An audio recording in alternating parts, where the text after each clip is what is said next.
meditation and concentration. There is no harm in concentrating sometimes in the heart and sometimes above the head. But concentration in either place does not mean keeping the attention fixed on a particular spot. You have to take your station of consciousness in either place and concentrate there, not on the place, but on the divine. This can be done with eyes shut or with eyes open, according as best suits you. In this yoga, the whole principle is to open oneself to the divine influence.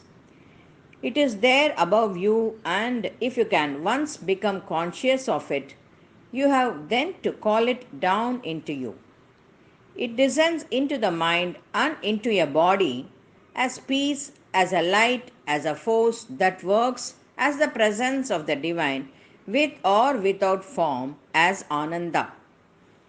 Before one has this consciousness, one has to have faith and aspire for the opening.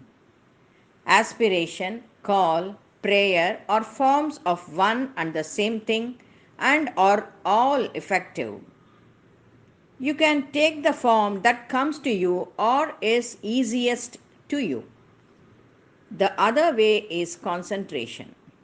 You concentrate your consciousness in the heart and meditate on the mother in the heart and call her in there. One can do either and both at different times. Whatever comes naturally to you or you are moved to do at the moment.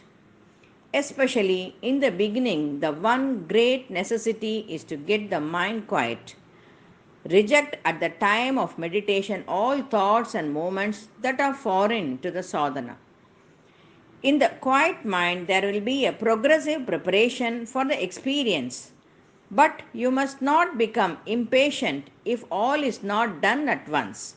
It takes time to bring entire quiet into the mind. You have to go on till the consciousness is ready. As a rule, the only mantra used in this sadhana is that of the mother or of my name and the mothers. The concentration in the heart and the concentration in the head can both be used. Each has its own result.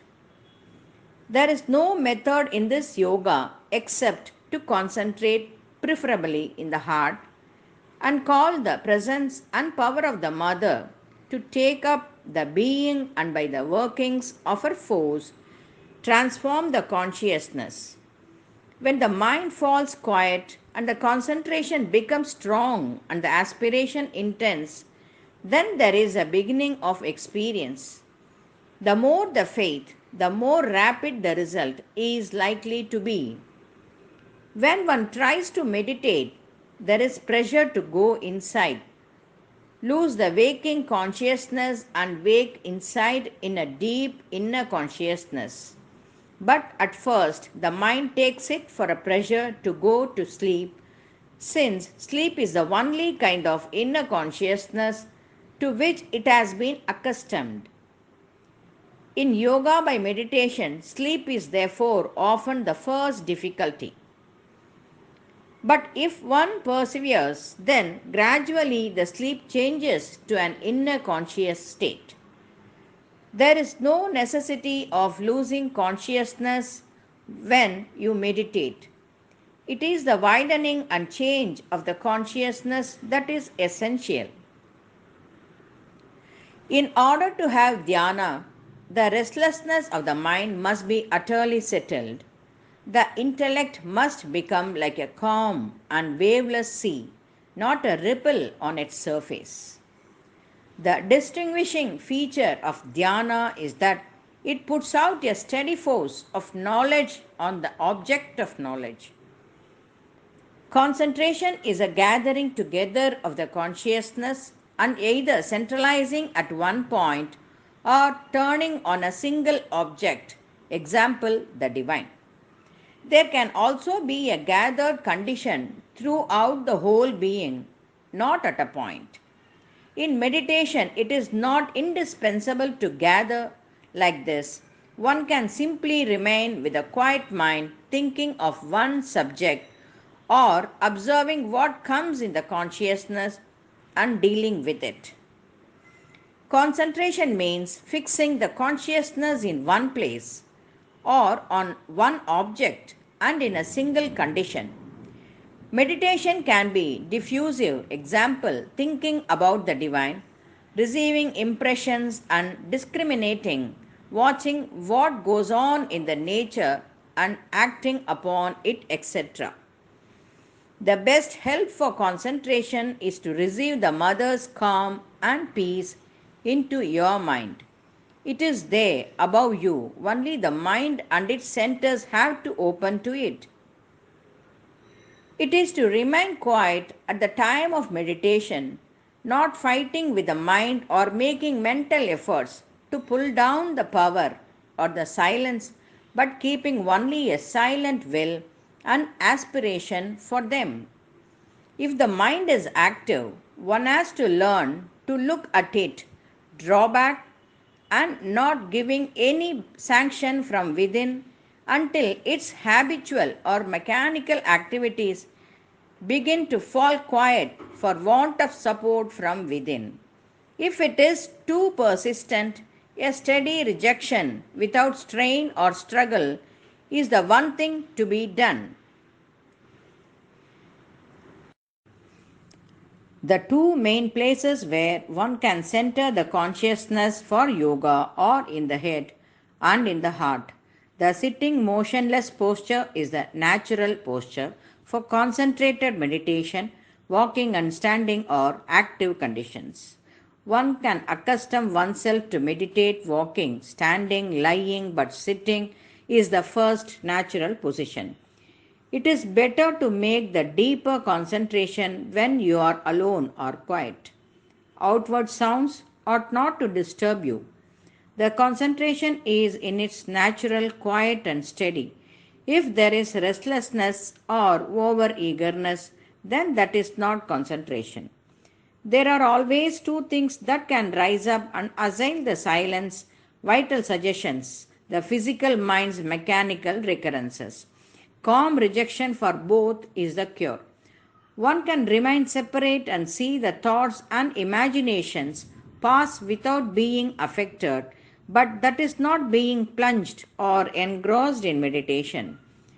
You have asked what is the discipline to be followed in order to convert the mental seeking into a living spiritual experience. The first necessity is the practice of concentration of your consciousness within yourself.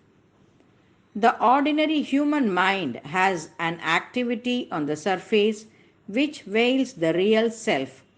But there is another, a hidden consciousness within behind the surface, one in which we can become aware of the real self and of a larger, deeper truth of nature, can realize the self and liberate and transform the nature. To quiet the surface mind and begin to live within his the object of this concentration. Of this true consciousness, other than the superficial, there are two main centers, one in the heart, not the physical heart, but the cardiac center in the middle of the chest, one in the head. The concentration in the heart opens within, and by following this inward opening and going deep, one becomes aware of the soul or psychic being, the divine element in the individual. This being unveiled begins to come forward to govern the nature, to turn it and all its movements towards the truth, towards the divine, and to call down into it all that is above.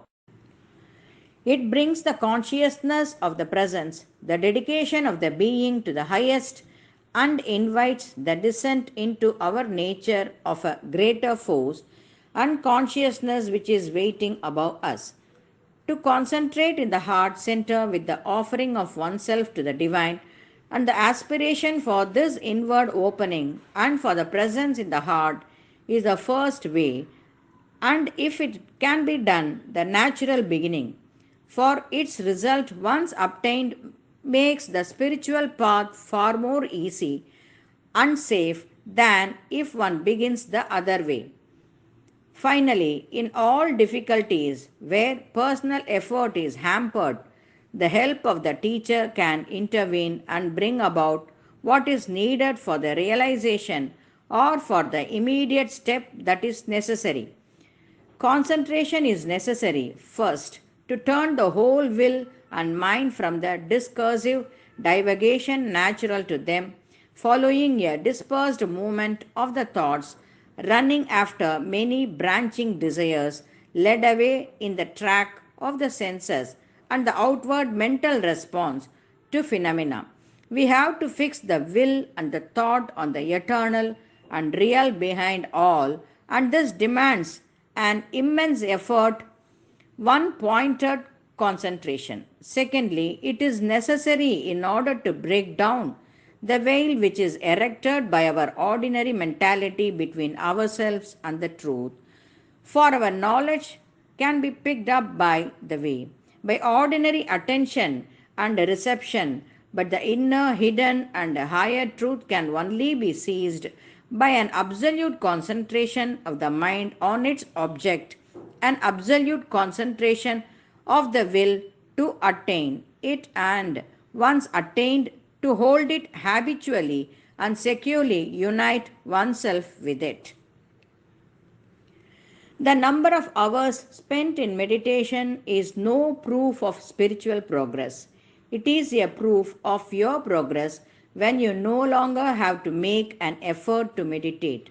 Then you have rather to make an effort to stop meditation. It becomes difficult to stop meditation, difficult to stop thinking of the divine, difficult to come down to the ordinary consciousness. Then you are sure of your progress. Then you have made real progress when concentration in the divine is the necessity of your life. When you cannot do without it, when it continues naturally from morning to night, whatever you may be engaged in doing, what is required of you is consciousness, to be constantly conscious of the divine. If you need to make an effort to go into meditation, you are still very far from being able to live the spiritual life. The final aim is to be in constant union with the divine, not only in meditation but in all circumstances and in all the active life. Collective meditation is not desirable. I do not approve of it. It brings more troubles. It is not safe. So it is better that it is dropped. Yes, if one has to say something or tell or talk or to read something from the mother of Sri Aurobindo, or somebody explains the works of Sri Aurobindo and the mother, it is all right that you meet together and remain together, but not to meditate. The meditation can be collective and it is very good and it energizes a great force, but it is only when the members who collect together for the meditation are single minded in full harmony and cooperation. They are together for one single ideal, one and not divided, all as one block or one single unit. That too, not many, but a selected few. It is most important to have an inner vision and discrimination in choosing people for meditation. It is a meditation which has the power to transform your being, a meditation which is progressive. Usually, people do not have a dynamic meditation. When they enter into what they call meditation, it is a kind of immobility in which nothing changes. They come out of it just as they entered into it, without any progress either in their being or in their consciousness. They could meditate in this way for eternities, and it would bring no change either in themselves or in the universe. That is why Sri Aurobindo speaks of dynamic meditation, for it is just the contrary. It is transforming meditation.